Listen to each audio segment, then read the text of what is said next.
परभणी का अहम सियासी चेहरा एनसीपी के साबिक एमएलए बाबाजानी दुर्रानी आज कांग्रेस में शामिल हो गए हैं। बाबाजानी के सैकड़ों कारकुनान भी कांग्रेस में शामिल हुए हैं। कांग्रेस के रियासती सदर हर्षवर्धन ने बाबाजानी का पार्टी में खैर मकदम किया।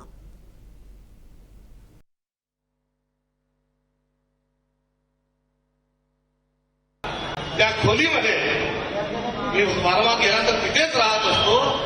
त्या चलेगावचा करो या मरोचा ठराव आणि अभी नाही तो कभी नाही हा निर्णय आणि हा ड्राफ्ट वर्किंग समितीचा ज्या खोलीत लिहिला गेला त्या खोलीमध्ये बाबाजानींनी हा संवाद माझ्याशी साधला आणि तो संवाद साधत असताना आज नेमकेपणानं तीच चलेगावची भूमिका की जे देशद्रोही आहे, देशाला लुटून खातात आहे, जे हुकुमशाह आहे, यांना चलेगावचं आज आंदोलन राहुल गांधी यांच्या नेतृत्वात छिडलेलं असताना आज त्याच पावन आणि पवित्र महात्मा गांधींच्या सेवाग्राम आश्रमामध्ये आपण हा प्रस्ताव घेऊन आला।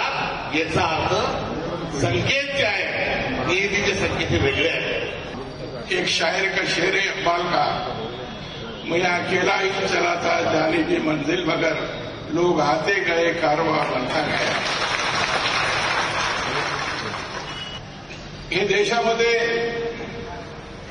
जे पद्धतीने राजकारण चालू आहे आणि तेच पद्धतीने जे राज्यामध्ये जे आजचं सरकार आहे, आपण देशाचं आणि राज्याचं चित्र पाहिलं तर देशामध्ये अल्पसंख्याक मुस्लिम समाज असेल, दलित समाज असेल, काँग्रेसचे कालखंडामध्ये जसा सुरक्षित आणि सर्व धर्म संभाव सगळ्याला घेऊन जाणारा आहे असा पक्ष म्हणजे काँग्रेस पक्ष।